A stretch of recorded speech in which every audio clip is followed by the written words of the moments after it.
Un médecin récemment retraité de Washington a dit à sa femme qu'il avait besoin d'une randonnée en solitaire pour faire face à ce grand changement dans sa vie et est parti pour le Mont Rainier, mais n'est jamais rentré chez lui, laissant son épouse dévouée se demander ce qui s'était passé. L'enquête a été classée, les enquêteurs pensant qu'il s'était soit suicidé, soit avait été victime d'un tragique accident. Mais 4 ans plus tard, des randonneurs explorant la nature sauvage en aval tombent sur quelque chose de choquant. Piégé dans un barrage de castors, une preuve qui allait faire voler en éclats la théorie officielle et prouver que l'instinct de sa femme avait eu raison depuis le début. Les mains de Charlotte tremblaient alors qu'elle cassait des œufs dans la poêle, le soleil du matin filtrant par la fenêtre de sa cuisine qui donnait sur la silhouette lointaine du Mont Rainier. 4 ans. 4 ans depuis que Robert l'avait embrassée pour lui dire au revoir ce matin-là, avait promis d'être de retour pour le dîner et avait disparu dans la nature sauvage qu'il aimait tant. Les œufs grésillaient, mais son esprit était ailleurs, perdu dans la douleur familière de l'incertitude. La sonnerie stridente du téléphone la fit sursauter, lui faisant lâcher sa spatule. Elle jeta un coup d'œil à l'identifiant « Parc national du Mont Rainier ». Son cœur manqua un battement. Il n'avait donc pas appelé depuis plus de 2 ans. « Madame Charlotte Henley ?» La voix du garde forestier était professionnelle mais douce. « C'est le garde Mike Patterson du Parc national du Mont Rainier. Nous avons besoin que vous veniez au poste. Des randonneurs ont trouvé un sac à dos dans un barrage de castors hier, et nous l'avons identifié grâce au numéro de série du traceur GPS. Il appartient à votre mari, Robert. » Ces mots la frappèrent comme un coup physique. Elle s'agrippa au comptoir, les jointures blanches. « Un sac à dos ? Après tout ce temps ? » ?»« Oui, madame. Pouvez-vous venir au poste de garde ? Nous avons quelques questions, et la police est déjà là. » L'esprit de Charlotte s'emballait alors qu'elle conduisait sur la route familière menant au poste de garde, ses mains tremblant sur le volant. Chaque virage ramenait des souvenirs. C'était la route qu'ils avaient empruntée ensemble d'innombrables fois, Robert toujours excité par une nouvelle aventure, promettant toujours d'être prudent. Elle avait fait confiance à son expérience, à sa nature méthodique. Il avait parcouru ces sentiers pendant 30 ans. Le parking du poste de garde abritait 2 voitures de police à côté des véhicules habituels du parc. L'estomac de Charlotte se noua tandis qu'elle franchissait les portes, l'odeur de pain et de vieux bois déclenchant davantage de souvenirs. Le garde Patterson, un homme trapu dans la quarantaine, l'accueillit avec un regard compatissant. « Madame Henley, merci d'être venue. Voici le détective Morrison du bureau du shérif du comté. » Le détective Morrison, une grande femme aux cheveux grisonnants tirés en arrière, sévèrement, lui tendit la main. « Je suis désolé que nous nous rencontrions dans ces circonstances. Je vous en prie, asseyez-vous. » Ils la conduisirent dans une petite salle de conférence où le sac à dos détrempé de Robert était posé sur la table, taché de boue et partiellement déchiré. Charlotte eut le souffle coupé. Elle le reconnut immédiatement, le sac gris et bleu qu'elle lui avait offert pour son 60e anniversaire, avec le mousqueton rouge qu'il accrochait toujours sur le côté. Les randonneurs l'ont trouvé coincé dans un barrage de castors à environ 13 km en aval de Spray Falls, expliqua le garde Patterson. Il était partiellement enfoui sous des branches et de la boue. Nous avons pu le retrouver grâce au numéro de série de l'appareil GPS. Le détective Morrison ouvrit un dossier. « Madame Henley, nous avons récupéré la carte mémoire de l'appareil GPS. L'antenne était endommagée, c'est pourquoi nous n'avons pas pu le localiser pendant nos recherches au fil des ans. Mais la carte mémoire a conservé les données d'avant l'endommagement. » Charlotte se pencha en avant, l'espoir et la crainte se disputant dans sa poitrine. « Qu'est-ce qu'elle montre ? Les données indiquent que votre mari s'est délibérément écarté du sentier ce jour-là. Le dernier signal provenait d'une zone éloignée de tout chemin balisé, approximativement ici. » Le détective pointa du doigt une carte topographique, son doigt se posant sur une section isolée de nature sauvage. « Nous avons fouillé ses coordonnées exactes hier et ce matin. Nous n'avons rien trouvé. » « Mais Robert ne s'écartait jamais des sentiers, » protesta Charlotte. « Il était méticuleux concernant la sécurité. Il déposait ses plans de randonnée, restait sur les chemins balisés. En 30 ans de randonnée, il ne s'est jamais écarté de son itinéraire enregistré. » L'expression du détective Morrison resta neutre. « Les données GPS sont claires ? Il se trouvait à des kilomètres de l'endroit où il avait dit qu'il irait randonner. Compte tenu de ces preuves et de l'emplacement isolé, nous envisageons 2 possibilités. Un suicide ou un accident. »« Suicide ?» La voix de Charlotte se brisa. Robert venait de prendre sa retraite. Nous avions des projets, une croisière en Alaska, rendre visite à nos petits-enfants dans l'Oregon. Il était enthousiaste à l'idée de passer plus de temps ensemble. « Je comprends que c'est difficile, » dit le détective, son ton s'adoucissant légèrement. « Mais après 4 ans, avec la faune et la décomposition naturelle, il resterait très peu de traces. Nous ne rouvrirons pas l'enquête. La recherche à ses coordonnées n'a rien donné, et franchement, il n'y a rien de plus que nous puissions faire. » Charlotte sentit les murs se refermer sur elle. « Vous abandonnez ? Comme ça ? » ?»« Nous n'abandonnons pas, Madame Henley. Nous sommes réalistes. Votre mari s'est écarté du sentier vers une zone dangereuse. Que ce soit intentionnellement ou par accident, le résultat est le même, l'affaire restera classée. À travers ses larmes, Charlotte examina le contenu du sac à dos avec le garde Patterson. La licence médicale de Robert se trouvait dans son étui en plastique, déformé mais lisible. Robert James Henley, MD, la photo montrant ses yeux bienveillants derrière des lunettes à monture métallique, ce doux sourire qui lui manquait désespérément. Son permis de randonnée, daté du 15 octobre, 4 ans auparavant, l'encre pâlie mais lisible. Son téléphone, l'écran fissuré et rempli d'eau boueuse, complètement détruit.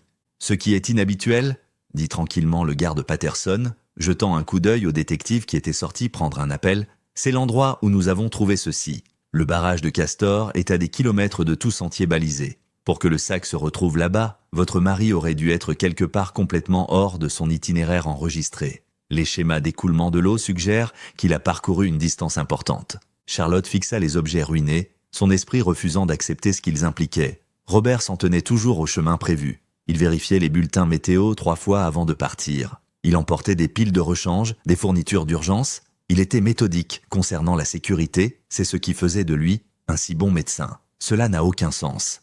L'expression du garde était compatissante. Parfois, même les randonneurs expérimentés font des erreurs, Madame Henley. Ou parfois les gens ne veulent pas être retrouvés. Mais Charlotte savait mieux.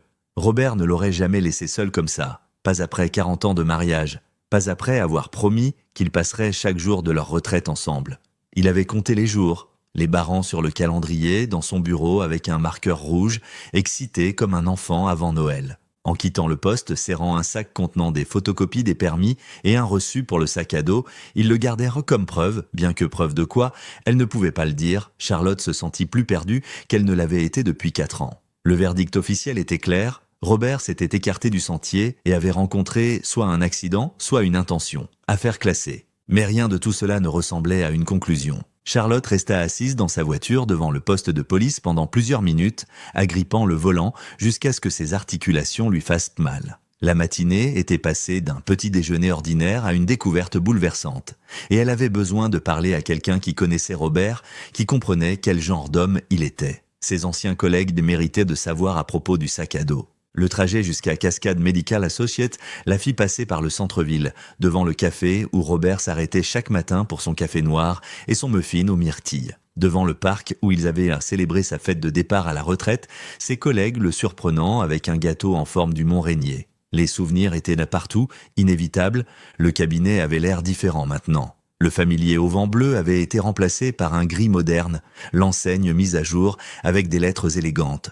Charlotte poussa les portes vitrées pour entrer dans une salle d'attente qu'elle reconnaissait à peine. Disparus les fauteuils confortables et les couleurs chaleureuses sur lesquelles Robert avait insisté. Tout était blanc, éclatant et chrome maintenant. « Je peux vous aider ?» La jeune réceptionniste leva les yeux de son ordinateur sans aucune reconnaissance dans son regard. « Je suis Charlotte Henley. Mon mari, le docteur Robert Henley, travaillait ici. J'ai besoin de parler à quelqu'un à propos d'un développement. » Les sourcils parfaitement dessinés de la réceptionniste se froncèrent. « Je suis désolé, je ne reconnais pas ce nom. Je ne suis ici que depuis 18 mois. » « Pourrais-je parler au responsable du cabinet ?» Quelques minutes plus tard, un homme à l'air harassé dans la trentaine apparut. « Madame Henley, je suis Brandon Chen, l'actuel responsable du cabinet. J'ai peur de ne pas avoir connu votre mari. Le cabinet a été vendu il y a 2 ans et la plupart du personnel a changé. Mais Sarah Winters travaille toujours ici. Elle était là du temps du docteur Henley. »« Sarah est toujours là ?» Charlotte ressentit une vague de soulagement. Sarah avait été l'infirmière préférée de Robert, compétente et attentionnée. Quelqu'un en qui il avait implicitement confiance. Elle est avec un patient en ce moment, mais elle devrait être libre dans environ 20 minutes. Vous pouvez attendre dans la salle de repos si vous voulez, c'est plus privé qu'ici. La salle de repos, au moins, n'avait pas beaucoup changé. Charlotte s'assit à la table ronde familière où Robert avait l'habitude de déjeuner, s'assurant toujours d'inclure tout membre du personnel qui semblait seul ou stressé. 23 minutes plus tard, Sarah se précipita, son visage se plissant d'inquiétude dès qu'elle vit Charlotte. « Charlotte, mon Dieu, comment allez-vous » Sarah l'embrassa chaleureusement, puis recula pour étudier son visage. « Est-ce que tout va bien ?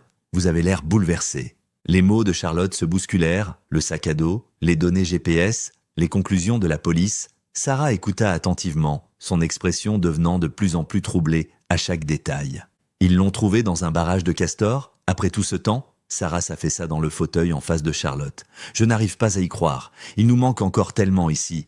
Enfin à ceux d'entre nous qui sont restés, en tout cas.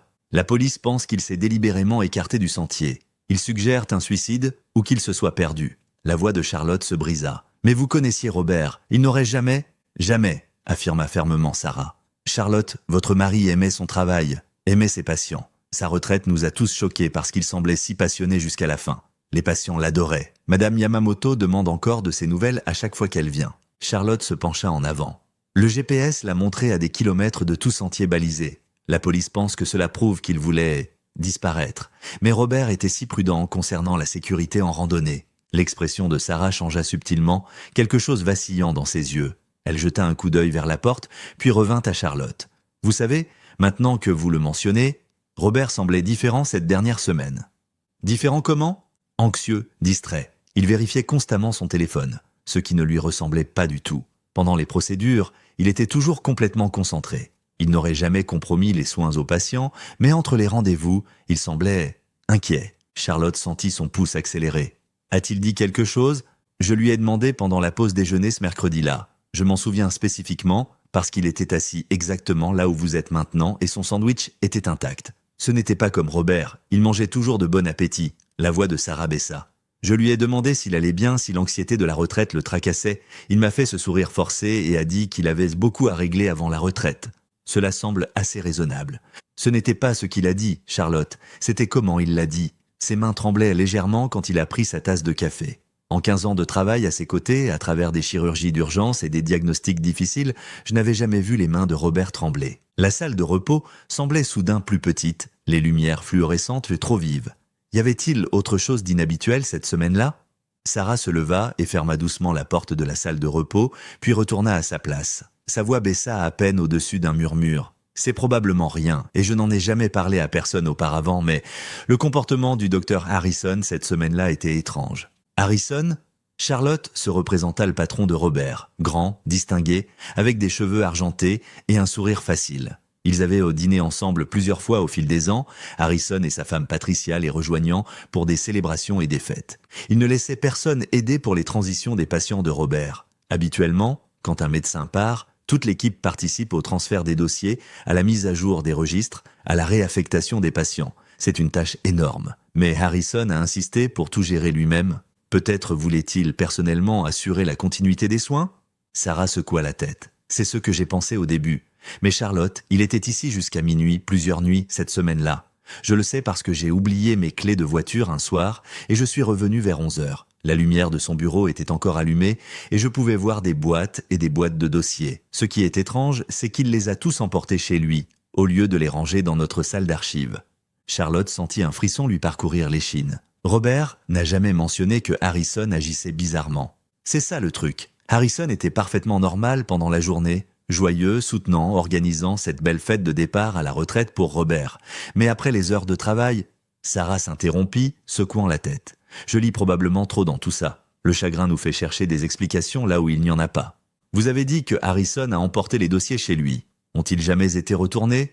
Honnêtement, je ne sais pas. Au moment où j'ai pensé à demander, le cabinet avait été vendu. Harrison a fait fortune avec cette vente, d'après ce que j'ai entendu. Il a ouvert un nouveau cabinet beaucoup plus grand de l'autre côté de la ville. Multispécialité, équipement de pointe. Il se porte très bien. Charlotte se souvint du cabinet modeste de Harrison d'avant, confortable, mais certainement pas luxueux. Cela semble être une expansion assez importante. Il a des investisseurs maintenant, apparemment. Il y a eu un article dans la revue médicale sur ses pratiques innovantes de facturation et de gestion de cabinet. Il parle lors de conférences sur la maximisation des profits dans les soins de santé. Le ton de Sarah portait une nuance de désapprobation.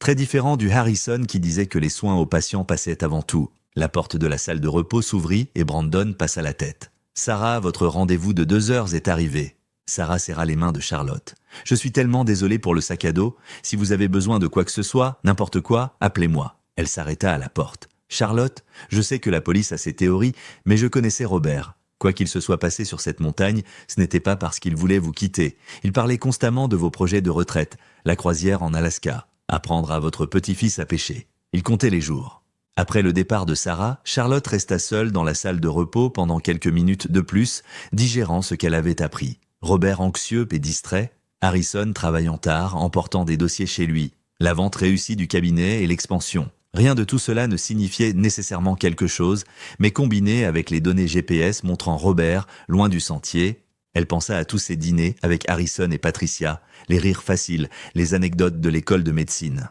Harrison avait prononcé un bel éloge funèbre lors de la cérémonie commémorative de Robert, parlant d'intégrité et de dévouement. Il avait tenu Charlotte pendant qu'elle pleurait, promis d'aider de toutes les façons possibles. Mais maintenant, les mots de Sarah résonnaient, très inhabituels pour un patron de faire le sale boulot. Que s'était-il passé durant la dernière semaine de Robert? Qu'est-ce qui avait fait trembler ses mains si stables? Charlotte rassembla son sac à main et quitta la salle de repos, saluant d'un signe de tête la réceptionniste qui était déjà concentrée sur d'autres tâches, d'autres vies allant de l'avant, alors que la sienne restait figée 4 ans dans le passé. Mais maintenant, pour la première fois, elle se demandait si le passé renfermait des secrets qu'elle n'avait jamais soupçonnés. Les mains de Charlotte étaient de poussiéreuses et son dos lui faisait mal à force de se pencher sur les boîtes. Mais elle ne pouvait pas arrêter de chercher. L'unité de stockage sentait la naphtaline et le vieux papier, la lumière de l'après-midi filtrant par la petite fenêtre pour illuminer des particules de poussière dansante. Après les révélations de Sarah, elle avait besoin d'examiner les affaires de Robert avec un regard neuf. Elle avait tout gardé de son bureau à domicile. Chaque dossier, chaque carnet, chaque reçu. À l'époque, elle avait été trop accablée par le chagrin pour les trier correctement, les avait simplement mises en boîte avec l'idée vague qu'un jour, elle serait assez forte pour y faire face. Maintenant, 4 ans plus tard, ce jour était arrivé avec la force de la nécessité. Les 3 premières boîtes ne révélèrent rien d'inhabituel, des revues médicales, des cartes de remerciement de patients s'étendant sur des décennies, des certificats de formation continue. Charlotte sourit à travers ses larmes devant un dessin au crayon d'un jeune patient soigneusement préservé dans une pochette en plastique. Le docteur Robert est le meilleur. Dans la 4e boîte, coincée entre 2 épaisses revues médicales, elle le trouva, l'agenda en cuir de Robert de ces derniers mois. Son souffle se coupa. Il avait toujours été à l'ancienne concernant la planification, préférant le stylo et le papier au calendrier numérique. Elle tourna les pages jusqu'à octobre, ses doigts tremblants alors qu'elle trouvait la semaine de sa disparition. Lundi, 12 octobre, réunion du personnel 7 heures. Chirurgie Johnson 9 heures. Déjeuner avec Charlotte, Tuscanis 13 heures. Mardi 13 octobre, visite 6h30, clinique jusqu'à 17h, fête de départ à la retraite 18h.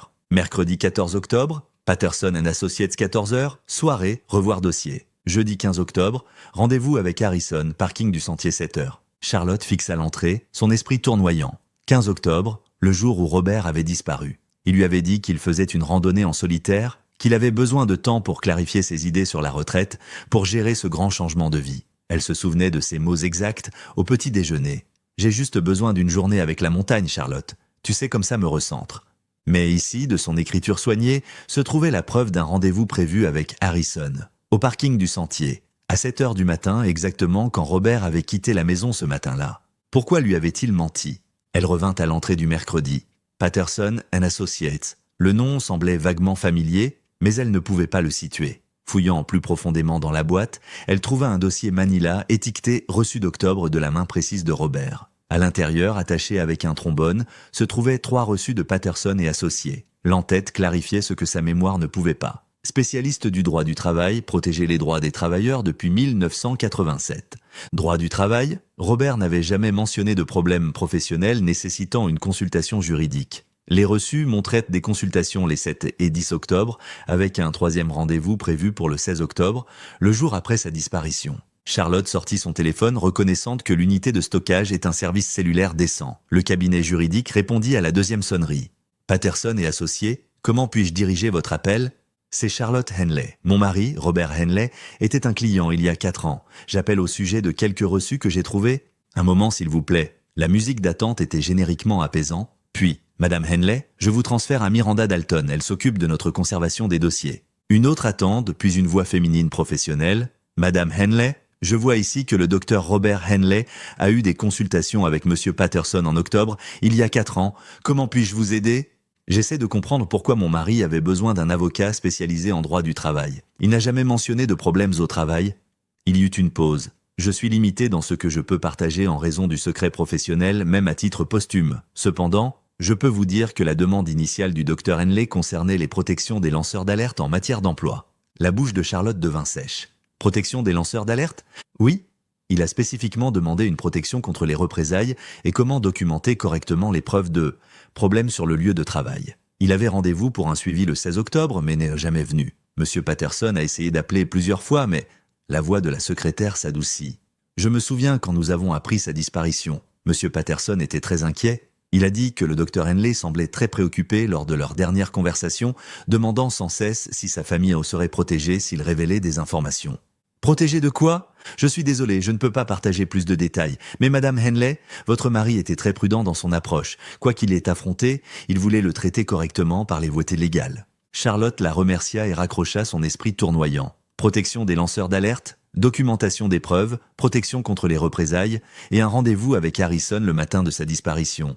Un rendez-vous qu'il lui avait caché. Elle chargea les boîtes les plus importantes dans sa voiture, y compris l'agenda et les reçus. Le trajet jusqu'à la maison semblait irréel, son quartier résidentiel ayant exactement la même apparence que ce matin, pourtant tout avait changé. Robert n'était pas simplement parti en randonnée. Il était allé rencontrer Harrison à propos de quelque chose d'assez grave pour nécessiter un conseil juridique. En tournant dans sa rue, Charlotte remarqua immédiatement la Mercedes argentée dans son allée. La voiture du docteur Harrison, elle reconnaîtrait cette plaque d'immatriculation personnalisée n'importe où, HEALR1. Son pouls s'accéléra alors qu'elle se garait derrière, voyant Harrison debout près de sa porte d'entrée, parlant avec animation avec sa voisine, Madame Chen. Madame Chen la repéra en premier, agitant la main avec enthousiasme. « Charlotte, j'étais justement en train de dire au docteur Harrison que vous étiez sortie. Il vous attend. » Harrison se retourna, son sourire familier en place, mais Charlotte remarqua quelque chose qu'elle n'avait jamais vu auparavant. Une tension autour de ses yeux, une crispation dans ses épaules. Il portait un costume coûteux, comme toujours, mais sa cravate était légèrement de travers, inhabituelle pour cet homme habituellement impeccable. « Charlotte, » dit-il chaleureusement, s'approchant de sa voiture, « j'ai entendu parler du sac à dos. La police m'a contacté ce matin pour m'informer, m'a posé quelques questions de routine puisque j'étais l'employeur de Robert. Je voulais vérifier comment vous alliez, voir comment vous gérez cette nouvelle. » Charlotte sortit lentement de sa voiture, parfaitement consciente des boîtes visibles sur sa banquette arrière. « C'est gentil à vous, James, ça a été une matinée difficile. » Madame Chen, jamais une à manquer une occasion de commérage, intervint. « J'ai dit au docteur Harrison que vous étiez allé à votre unité de stockage. Ménage de printemps, j'ai supposé, bien que ce soit octobre. » Elle rit de sa propre observation. Charlotte le vit alors, l'éclair de quelque chose dans les yeux de Harrison quand Madame Chen mentionna l'unité de stockage. Son sourire demeura, mais vacilla un instant comme une ampoule clignotant brièvement. « Unité de stockage ?» demanda Harrison d'un ton désinvolte, mais sa voix portait une tension que Charlotte n'avait jamais entendue auparavant. « Vous triez de vieilles affaires ?»« Juste quelques affaires de Robert, » répondit Charlotte prudemment. « Le fait que la police ait rendu son sac à dos m'a donné envie de renouer avec sa mémoire. » Harrison hocha la tête avec sympathie, mais son regard ne cessait de se porter vers sa voiture. « Bien sûr, le deuil nous affecte tous différemment. Avez-vous trouvé quelque chose d'intéressant ? Parfois, passer en revue de vieilles choses peut apporter un réconfort inattendu. Ou des surprises. » La question semblait chargée, lourde de sous-entendus que Charlotte ne pouvait pas tout à fait saisir. Madame Chen semblait inconsciente, bavardant sur les affaires de son propre mari défunt, mais Harrison n'écoutait pas. Son attention était fixée sur Charlotte avec une intensité qui la mettait mal à l'aise. « Juste des souvenirs, » dit Charlotte. « Si vous voulez bien m'excuser, James, ça a été une longue journée. » « Bien sûr. » Harrison s'écarta, mais pas avant d'ajouter « Si vous avez besoin de quoi que ce soit, Charlotte, n'importe quoi, appelez-moi. Robert était très important pour moi. Je détesterais que son héritage soit terni par des malentendus. » Le mot resta suspendu dans l'air entre eux. Malentendu. Charlotte força un sourire, hocha la tête et marcha vers sa porte d'entrée sur des jambes instables. Elle pouvait sentir les yeux de Harrison sur son dos, pouvait le sentir cataloguer les boîtes dans sa voiture. Ce n'est qu'une fois à l'intérieur, la porte verrouillée derrière elle, qu'elle s'autorisa à s'appuyer contre le mur et à prendre une respiration tremblante. L'apparition de Harrison, si peu de temps après que la police l'ait contacté, semblait plus qu'une coïncidence. Son intérêt pour ce qu'elle avait trouvé dans l'entrepôt, la façon dont son masque avait glissé quand Madame Chen avait mentionné où elle était allée, et ce commentaire de départ sur l'héritage de Robert et les malentendus. Charlotte regarda par sa fenêtre avant. Harrison était toujours là, maintenant de retour à sa voiture, mais ne partant pas, son téléphone portable pressé contre son oreille. Sa main libre gesticulait brusquement alors qu'il parlait, rien comme le médecin calme et posé qu'elle avait connu pendant 15 ans, ou qu'elle pensait avoir connu. L'agenda était dans son sac à main, cette seule entrée brûlant dans son esprit. Rendez-vous avec Harrison, parking du Sentier 7 heures. Qu'avait découvert Robert qui nécessitait une protection de lanceur d'alerte? Qu'avait-il prévu de dire à Harrison ce matin-là? Et pourquoi Harrison s'intéressait-il tant à ce qu'elle aurait pu trouver dans l'entrepôt? Charlotte venait à peine de s'installer à l'intérieur quand la sonnette retentit. À travers le Judas, elle vit Harrison toujours sur son perron, son expression réarrangée en une de douces préoccupations. Elle envisagea de ne pas répondre, mais quelque chose lui dit que cela ne ferait que le rendre plus persistant. Elle ouvrit la porte à moitié. « Charlotte, je suis désolé de vous déranger à nouveau, » dit Harrison, sa voix douce et prévenante. « J'étais sur le point de partir quand j'ai réalisé à quel point j'avais dû paraître abrupte. Cette nouvelle concernant le sac à dos de Robert m'a secoué aussi. Je me demandais, voudriez-vous prendre un café ? Parfois, ça aide de parler avec quelqu'un qui le connaissait bien, qui comprend quel homme spécial il était. » Chaque instinct criait à la prudence, mais Charlotte reconnut également une opportunité. Si Harrison était impliqué dans ce qui avait troublé Robert, peut-être pourrait-elle apprendre quelque chose. « Je suppose qu'une tasse de café serait agréable, » dit-elle prudemment. « Merveilleux. Que diriez-vous du Corner Coffee sur Main ? Je me souviens que Robert avait mentionné que c'était votre endroit préféré. »« Ce serait bien, je vous y rejoins dans 15 minutes. »« Je vous conduirai, » proposa rapidement Harrison. « Pas besoin de prendre 2 voitures. »« Non, je conduirai moi-même, » dit fermement Charlotte. « J'ai des courses à faire après. » Quelque chose vacilla dans les yeux de Harrison, mais il hocha la tête. « Bien sûr, je vous y retrouve. » Charlotte ferma la porte et sortit immédiatement son téléphone, envoyant un message à sa sœur Hélène. « Rendez-vous avec Dr Harrison au Corner Coffee sur Main. Si tu n'as pas de mes nouvelles dans 2 heures, appelle la police. » Elle hésita, puis ajouta « Je ne plaisante pas. » La réponse d'Hélène fut immédiate. « Que se passe-t-il ? Est-ce que ça va ? J'expliquerai plus tard, s'il te plaît, surveille l'heure. » Le trajet jusqu'au Corner Coffee ne prit que 10 minutes, mais Charlotte utilisa chacune d'elles pour calmer ses nerfs. Elle se gara là où sa voiture était visible depuis la fenêtre et choisit une table dans l'espace principal animé. Pas le coin douillet à l'arrière que Harrison avait suggéré. « Vous vous êtes souvenu ?» dit Charlotte alors que Harrison revenait avec leur boisson. Un latte à la vanille pour elle, un café noir pour lui. « Robert parlait constamment de vous, » dit Harrison s'installant dans son fauteuil. « Lattes à la vanille, randonnée au lever du soleil, les matchs de baseball de votre petit-fils. Il vous était dévoué. » Ces paroles auraient dû être réconfortantes, mais quelque chose dans le ton de Harrison les faisait ressembler à une sonde testant ses défenses. Charlotte prit une gorgée de son latte et attendit. « Cela doit être si difficile, » continua Harrison. « Ne pas savoir pendant 4 ans, et maintenant cette découverte. Avez-vous eu le temps de tout assimiler ? » « Je gère, » dit prudemment Charlotte. Harrison se pencha en avant, son expression compatissante. « Passer en revue les affaires de Robert doit être émouvant, tous ces souvenirs stockés. Avez-vous trouvé beaucoup dans l'entrepôt ? Parfois les gens gardent des choses qu'ils ne mentionnent jamais à leur conjoint. Des documents de travail, par exemple. » C'était là. Charlotte garda un visage neutre. Principalement des revues médicales et des cartes de remerciement de patients. Robert gardait chaque dessin qu'un enfant lui avait jamais donné. « Comme lui, » sourit Harrison. Mais ses doigts avaient commencé un tapotement rythmique contre la table. Pas de dossier de travail, il était toujours si méticuleux concernant la documentation, j'imagine qu'il gardait des copies de paperasse importantes. Juste l'habituel, dit vaguement Charlotte. Pourquoi demandez-vous ça ? Oh, sans raison. C'est juste que quand la police a appelé ce matin, ils ont demandé si Robert avait emporté des dossiers de patients à la maison. Violation de HIPAA, vous comprenez ? Je les ai assurés que Robert ne ferait jamais une telle chose, mais je voulais m'en assurer, pour le bien de sa réputation. Charlotte remarqua la légère brillance de transpiration sur le front de Harrison malgré la température fraîche du café. La police a demandé à propos des dossiers de patients ? Question standard, j'en suis sûr. Les doigts tambourinants de Harrison accélérèrent. Ils ont également demandé sur son état d'esprit ces dernières semaines. Je leur ai dit ce que j'ai observé, bien sûr. Avez-vous trouvé des écrits personnels, des journaux ? Parfois, les personnes envisageant des changements majeurs dans leur vie écrivent des choses.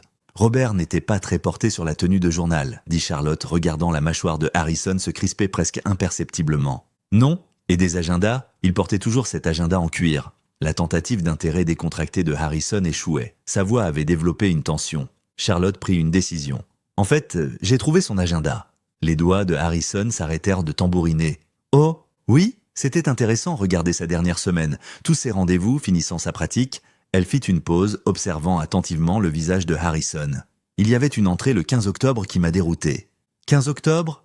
La voix de Harrison était régulière, mais ses articulations avaient emblanchi là où il serrait sa tasse de café. Il avait écrit « Rendez-vous avec Harrison, parking du sentier 7 heures », mais il m'a dit qu'il faisait une randonnée seul ce matin-là. La transformation sur le visage de Harrison fut instantanée et complète. Le masque de préoccupation se brisa, remplacé par quelque chose que Charlotte n'avait jamais vu auparavant, un calcul mêlé de panique à peine contrôlée. « Oh, ça !» dit Harrison, son rire forcé et creux. « Pauvre Robert, il était si confus ce matin-là. En fait, il m'a appelé vers 6h30, semblant agité. Il s'inquiétait de son état mental, disait que la retraite le frappait plus durement que prévu. J'ai essayé de le dissuader de faire de la randonnée, suggéré que nous nous rencontrions pour discuter de ses préoccupations, mais il a insisté qu'il avait besoin de temps seul sur la montagne. » Charlotte le fixa, cet homme qu'elle connaissait depuis 15 ans, le regardant construire des mensonges aussi facilement que respirer. « Robert vous a appelé ?»« Oui, très tôt. Patricia peut confirmer. Le téléphone nous a réveillés tous les deux. Il avait l'air pas bien, parlant de pression, de choses qu'il ne pouvait pas gérer. J'ai proposé de le rencontrer, d'aider, mais il est devenu presque paranoïaque, a dit qu'il avait besoin de réfléchir. » Harrison se pencha en avant, sa voix baissant vers un ton confidentiel. « Charlotte, je ne voulais pas vous accabler avec ceci, mais Robert montrait des signes de dépression depuis des semaines. La transition vers la retraite était dévastatrice pour lui. »« Dépression ?» Charlotte entendit sa propre voix, aiguë d'incrédulité. Robert était enthousiaste à l'idée de prendre sa retraite.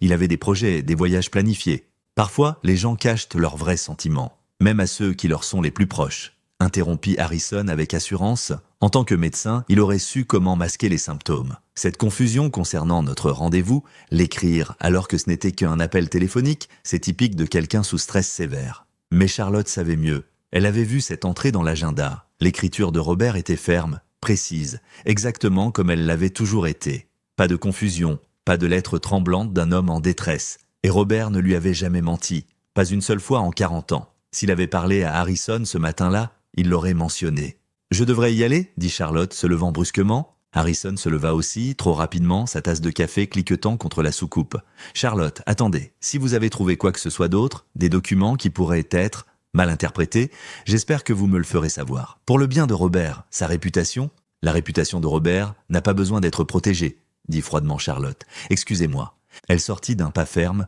mais elle pouvait sentir les yeux de Harrison lui transpercer le dos. Dans sa vision périphérique, elle aperçut son reflet dans la fenêtre, debout, figé près de leur table, sa tasse de café tremblant visiblement dans sa main. L'homme qui avait prononcé l'éloge funèbre de Robert, qui avait loué son intégrité et son dévouement, qui avait promis de l'aider à traverser son deuil, cet homme avait disparu. À sa place se tenait quelqu'un que Charlotte ne reconnaissait pas, quelqu'un dont l'histoire, soigneusement construite sur l'état mental de Robert, était si manifestement fausse que cela lui retournait l'estomac. Robert n'était pas déprimé, il n'était pas confus, il avait un rendez-vous avec Harrison ce matin-là, et Harrison était désespéré de cacher pourquoi. Les mains de Charlotte tremblaient alors qu'elle poussait la porte des toilettes.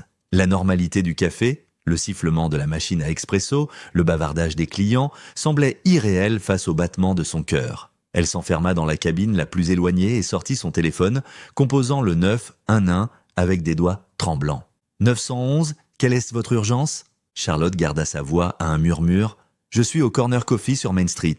Je suis avec quelqu'un qui je crois pourrait être dangereux. S'il vous plaît, envoyez quelqu'un. »« Madame, êtes-vous en danger immédiat ?» ?»« Je ne sais pas, peut-être. Son nom est Dr. James Harrison. Il pose des questions sur mon mari décédé et il agit de façon erratique. J'ai peur. Nous enverrons une unité pour vous vérifier. Pouvez-vous rester en sécurité où vous êtes ? Je dois retourner là-bas, où il deviendra suspicieux. S'il vous plaît, dépêchez-vous. » Charlotte termina l'appel et prit plusieurs respirations profondes, essayant de se composer. Elle s'aspergea le visage d'eau froide, pratiqua une expression neutre dans le miroir et ressortit avec ce qu'elle espérait ressembler à du calme. La vue qui l'accueillit lui fit chuter l'estomac. Harrison avait bougé de son côté de la table à son côté de la banquette, bloquant sa sortie. Son café était abandonné de l'autre côté de la table. « Vous voilà », dit-il, son sourire n'atteignant pas ses yeux. Je commençais à m'inquiéter. Charlotte se força à glisser dans la banquette, pressée contre le mur. « Désolée, je me sens juste un peu dépassée par tout ce qui s'est passé aujourd'hui. » Compréhensible. Le ton de Harrison avait changé, la fausse sympathie remplacée par quelque chose de plus dur. « Vous savez, je suis passé devant votre maison ce matin en allant à l'hôpital, tôt vers 6 heures. J'ai remarqué que vous aviez des boîtes près du trottoir. Ménage de printemps en octobre ?»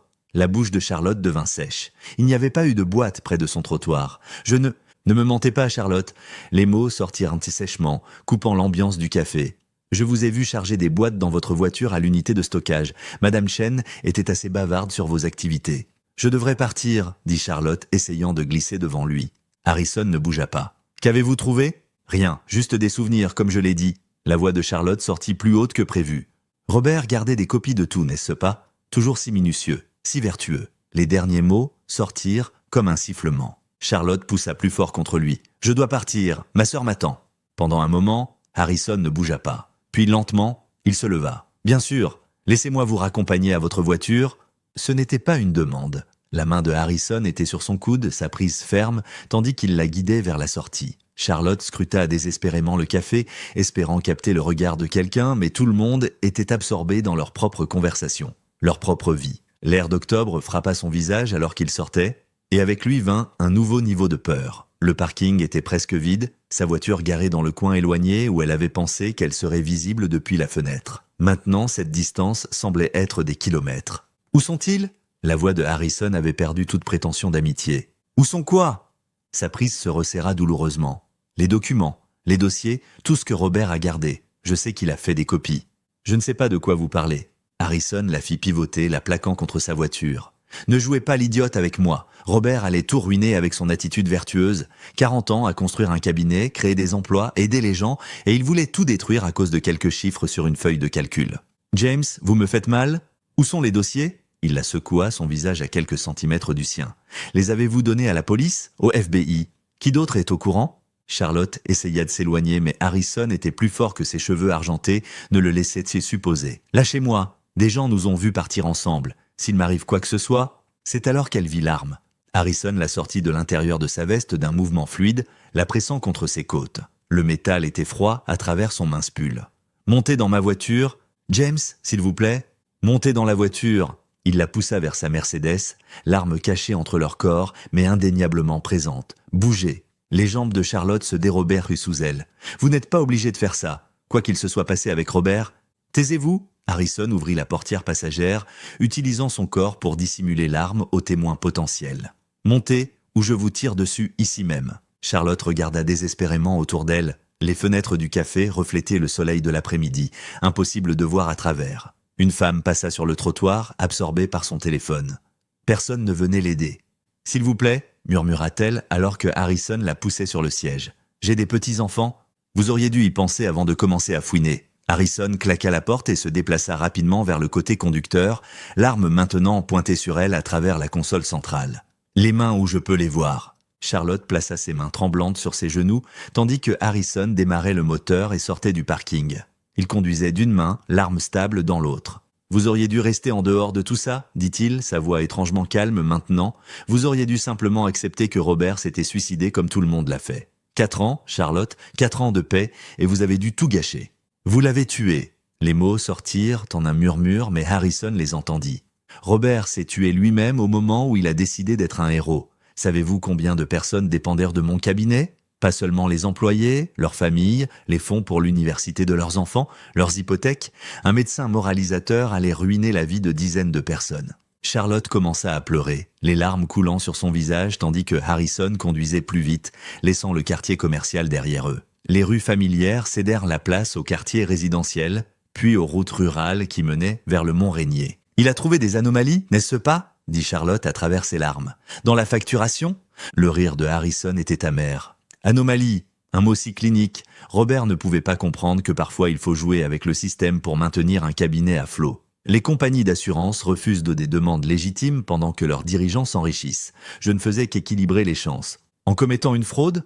En survivant ?» Les articulations de Harrison blanchirent sur le volant. Mais Saint-Robert ne pouvait pas voir les zones grises. Tout était noir ou blanc pour lui. Il allait me dénoncer, détruire tout ce que j'avais construit, m'envoyer en prison. Pourquoi ? Pour m'assurer que mes employés puissent nourrir leur famille ?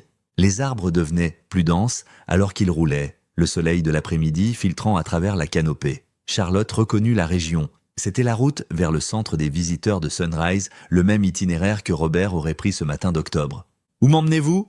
À votre avis ?» Harrison tourna sur une route de terre, la Mercedes rebondissant sur les racines et les rochers. « Votre mari aimait randonner, pensait que la montagne lui donnait de la clarté. Voyons si elle fait de même pour vous. » 21 minutes de silence terrifiant passèrent, interrompus seulement par les prières silencieuses de Charlotte et le bruit du gravier sous les pneus.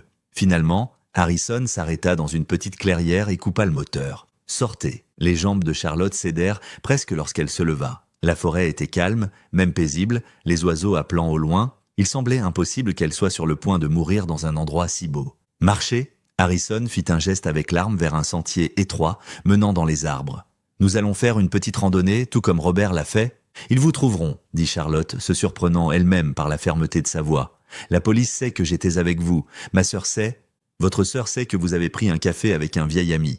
La police trouvera votre voiture au café et supposera que vous êtes parti marcher pour vous éclaircir les idées. Le chagrin fait faire des choses étranges aux gens. Parfois, ils suivent leurs proches. » Il la poussa en avant sur le sentier, l'arme pressée contre son dos. Les arbres se refermèrent autour d'eux, la lumière de l'après-midi s'assombrissant sous la canopée. « Avancez !» ordonna Harrison. « Nous avons de la marche à faire. » Le sol forestier était inégal, couvert de branches tombées et de racines exposées qui accrochaient les pieds de Charlotte. Harrison la poussait impitoyablement vers l'avant, le canon de l'arme une pression constante contre sa colonne vertébrale. Sa respiration venait en courtes inspirations, à la fois par effort et par peur. « Continuez à avancer » ordonna Harrison, sa propre respiration lourde. « N'envisagez même pas de courir, vous ne feriez pas 5 mètres. » Charlotte trébucha sur une grosse racine, se rattrapant contre un arbre couvert de mousse. L'écorce était rugueuse sous ses paumes, réelle et solide d'une manière qui rendait ce cauchemar incroyablement concret. Combien de fois Robert avait-il touché ces mêmes arbres,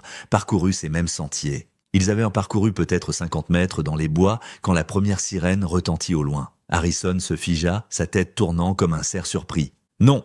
marmonna-t-il. « Non, non, non !»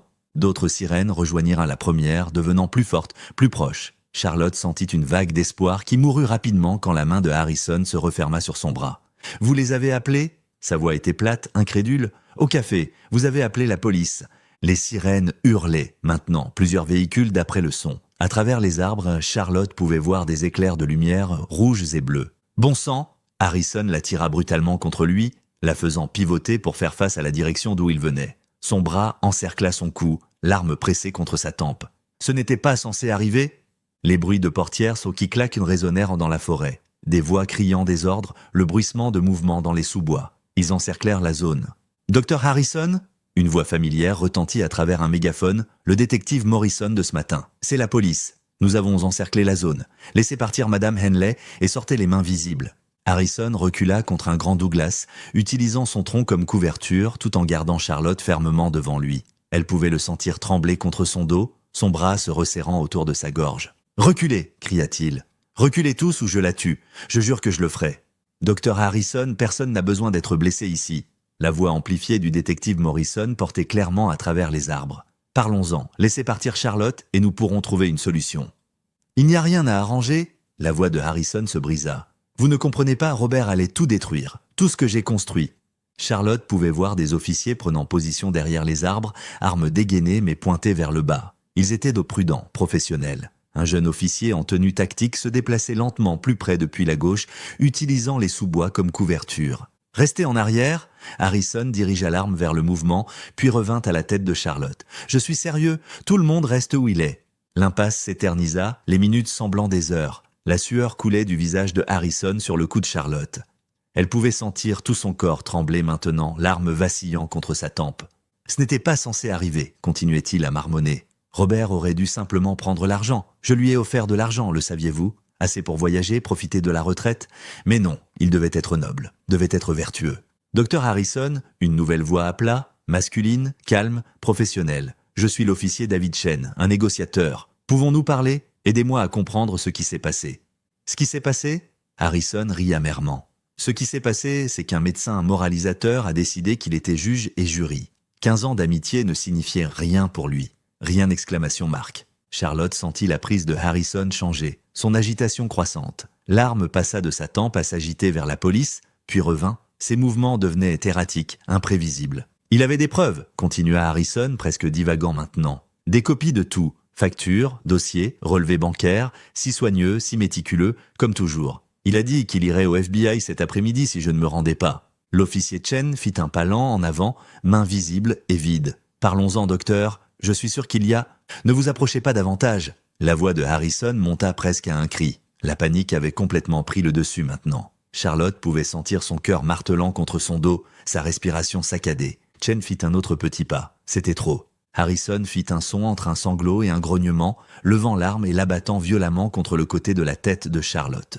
La douleur explosa dans son crâne, des lumières blanches dansant à travers sa vision. Elle cria, ses genoux cédant, et soudain elle tombait. Au moment où Charlotte s'effondra, le bouclier humain de Harrison disparut. Il regarda sa forme recroquevillée, puis le cercle d'officiers qui se refermait, et prit une décision désespérée. Il se retourna et courut, s'écrasant à travers les sous-bois plus profondément dans la forêt. Il fit peut-être 6 mètres. 2 officiers en tenue tactique surgirent de leur cachette, heurtant Harrison des 2 côtés. Ils tombèrent dans un enchevêtrement de membres, Harrison se battant sauvagement mais désespérément dépassé. En quelques secondes, il l'avait face contre terre, dans les aiguilles de pin, les bras tordus derrière son dos. Arrêtez de résister, ordonna un officier alors qu'il le menottait. Mais Harrison continuait à se débattre, continuait à divaguer. Vous ne comprenez pas, Robert a tout détruit. Mon cabinet, ma réputation, ma vie, il a tout détruit avec sa droiture. 40 ans de travail, parti parce qu'un homme ne pouvait pas s'occuper de ses affaires. Charlotte porta sa main à sa tête ensanglantée, le monde tournant alors que les ambulanciers se précipitaient vers elle. Elle pouvait entendre Harrison crier encore, alors qu'il le remettait de surpied, des aiguilles de pain et de la terre s'accrochant à son costume coûteux. Il ne voulait pas écouter, hurla Harrison. Je l'ai supplié, je lui ai offert de l'argent, je lui ai tout offert. Mais il devait être le héros, devait sauver le monde. Eh bien, où est-ce que ça l'a mené? Où est-ce que ça l'a mené? Les ambulanciers étaient de doux, professionnels, vérifiant les pupilles de Charlotte et pressant une compresse sur l'entaille sur son cuir chevelu. Vous allez vous en sortir, l'assura l'un d'eux. Juste une vilaine coupure, nous allons vous faire examiner à l'hôpital. À travers ses larmes et sa douleur, Charlotte regarda comme il traînait Harrison, toujours divagant à propos de Robert, d'argent, de tout étant détruit. Le médecin distingué qu'elle avait connu pendant 15 ans avait disparu, remplacé par cet étranger aux yeux fous, couvert de débris forestiers, crachant des accusations contre un homme mort. Le détective Morrison s'agenouilla à côté d'elle tandis que les ambulanciers travaillaient. « Vous avez bien fait, Madame Henley. Cet appel au 911 vous a sauvé la vie. » Charlotte hocha faiblement la tête, puis grimaça à la douleur que cela provoqua. Autour d'eux, la forêt était pleine d'activité. Officiers, radios crépitants, preuves étant marquées. Le sentier paisible était devenu une scène de crime.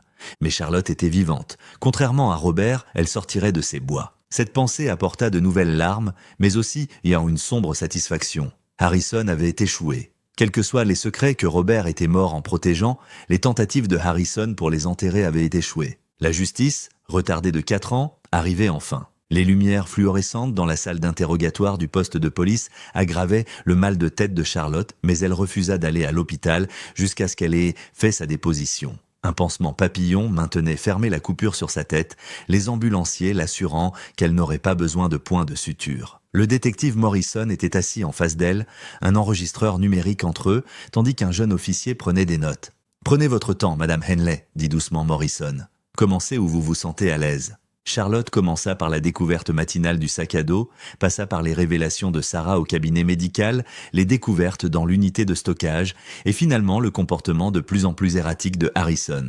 Sa voix trembla quand elle décrivit l'arme, la conduite dans la forêt, la certitude qu'elle allait mourir là où Robert était mort. Il n'arrêtait pas de dire que Robert aurait dû prendre l'argent, dit Charlotte, que Robert allait tout détruire. Morrison hocha la tête. Le docteur Harrison est dans la salle d'interrogatoire 2. Voulez-vous faire une pause ? Non, j'ai besoin de savoir ce qui est arrivé à mon mari. Un coup à la porte les interrompit. Un autre détective se pencha, murmura quelque chose à Morrison qui fit lever ses sourcils. Madame Henley, dit prudemment Morrison, l'histoire de Harrison s'effondre rapidement. Face à la preuve de l'agenda et votre témoignage, il parle, beaucoup. Les mains de Charlotte se crispèrent sur ses genoux. Que dit-il ? Je vais obtenir la dernière mise à jour. L'officier Williams restera avec vous. Morrison partit, revenant 15 minutes plus tard, avec une expression grave et un dossier épais. Harrison s'est complètement effondré, dit-elle, se rasseyant. Il a avoué le meurtre de Robert. Le mot frappa Charlotte comme un coup physique. Meurtre. Pas disparu, pas suicide, pas accident. Meurtre. Morrison ouvrit le dossier. Selon Harrison, lui et 2 complices, des hommes qui travaillaient dans son cabinet faisant ce qu'il appelle des travaux hors des livres, ont rencontré Robert au départ du sentier ce matin-là. Ils ont dit à Robert qu'il voulait discuter d'une résolution à l'heure, je cite, malentendu. On dit qu'il pouvait régler les choses en privé. Robert les a crus. Apparemment, il était méfiant mais prêt à écouter. Harrison l'a convaincu qu'ils avaient juste besoin de parler loin d'oreilles potentielles. Ils l'ont suivi sur le sentier pendant environ 1 heure, l'éloignant de tout témoin. Charlotte ferma les yeux, imaginant Robert randonnant avec ses hommes, espérant probablement encore une résolution pacifique. Il avait toujours cru en la meilleure nature des gens. Ils se sont arrêtés à un point de vue isolé, continua Morrison. Harrison a fait une dernière tentative pour acheter le silence de Robert. Quand Robert a refusé et a dit qu'il allait au FBI cet après-midi même, Harrison prétend qu'un de ses complices a poussé Robert. Mais étant donné le modèle de mensonge de Harrison, nous soupçonnons qu'il a donné l'ordre ou l'a fait lui-même. Comment ? Le mot sortit comme un murmure. C'était une chute de 60 mètres, sur des rochers. La mort aurait été instantanée. La voix de Morrison s'adoucit. Il n'aurait pas souffert, Madame Henley ? Charlotte hocha la tête, incapable de parler. Morrison lui donna un moment avant de continuer. Harrison et ses complices ont fait comme si Robert s'était écarté du sentier seul. Ils ont endommagé l'appareil GPS pour empêcher le suivi, jeté le sac à dos dans la rivière. Ils pensaient qu'il ne serait jamais retrouvé. Mais pourquoi? Charlotte réussit finalement à dire « Qu'est-ce qui valait la peine de tuer ?» Morrison sortit un autre document. C'est là que ça devient compliqué. Harrison a admis une fraude aux assurances étendue sur les 15 dernières années. Il facturait des procédures jamais effectuées, parfois sur des patients décédés des mois plus tôt. Les dossiers électroniques étaient altérés pour montrer des traitements qui n'avaient jamais eu lieu. Sarah a mentionné qu'il ne laissait personne aider avec les transitions de patients, dit lentement Charlotte. Il a emporté tous les dossiers chez lui. Il couvrait ses traces, mais ce n'est pas tout. L'expression de Morrison s'assombrit. Harrison était également impliqué dans un trafic d'organes illégal. Il acceptait de l'argent du marché noir pour des transplantations d'organes, utilisant son cabinet légitime comme façade. Il avait des connexions dans les grandes villes, tout un réseau de corruption. Charlotte se sentit malade. L'homme qui avait prononcé l'éloge funèbre de Robert, qui avait loué son intégrité, dirigeait une entreprise criminelle derrière sa façade de guérisseur. Robert a découvert des anomalies durant ces dernières semaines, expliqua Morrison. Harrison s'est montré négligent, ou peut-être que Robert était simplement si méticuleux. Des registres financiers qui ne correspondaient pas, des dossiers de patients qui ne correspondaient pas à la facturation, des dépôts inhabituels, Robert a commencé à enquêter discrètement, rassemblant des preuves. L'avocat, dit soudainement Charlotte, il consultait sur les protections des lanceurs d'alerte. Il constituait un dossier. Harrison l'a découvert, il ne dit pas comment, et a essayé de l'acheter. Quand cela a échoué, il a essayé les menaces. Robert n'a pas cédé. Un officier frappa et entra, parlant doucement à Morrison. Charlotte regarda le visage du détective changer, un mélange de satisfaction et de chagrin. « Madame Henley, dit doucement Morrison, basé sur la confession de Harrison concernant l'emplacement exact, nous avons envoyé un hélicoptère vers la zone de la falaise. Ils ont trouvé des restes. » La vision de Charlotte se brouilla de larmes. 4 ans à ne pas savoir et maintenant, les restes sont logés entre des rochers dans un ravin. Les équipes de récupération travaillent pour le ramener à la maison. Je dois vous préparer, après 4 ans d'exposition aux intempéries et à la faune sauvage, l'identification nécessitera des tests ADN et beaucoup est manquant. Charlotte hocha la tête, les larmes coulant librement maintenant. Mais je peux l'enterrer, je peux lui donner des funérailles appropriées. Oui, dit doucement Morrison, vous le pouvez. Charlotte essuya ses yeux. Et les complices de Harrison? Il donne des noms, essayant d'obtenir un accord. 2 hommes qui travaillaient à l'entretien de son cabinet faisaient son sale boulot. Nous avons des unités qui les ramassent maintenant. Le FBI s'implique étant donné la nature inter-État du trafic d'organes. C'est important, Madame Henley. Votre mari a découvert quelque chose qui va au-delà d'un simple médecin corrompu. Charlotte pensa à la dernière semaine de Robert, les mains tremblantes que Sarah avait remarquées, les visites secrètes chez l'avocat, le poids de la connaissance qu'il avait portée seul. Il savait à quel point Harrison était dangereux, mais se sentait moralement obligé de l'arrêter. Il avait essayé de la protéger en la maintenant ignorante du danger. Il savait qu'il pourrait le tuer, dit tranquillement Charlotte. C'est pourquoi il ne m'a pas parlé du rendez-vous. Il me protégeait. Votre mari était un homme courageux, dit Morrison. Il aurait pu prendre l'argent, fermer les yeux. Au lieu de cela, il a choisi de faire ce qui était juste.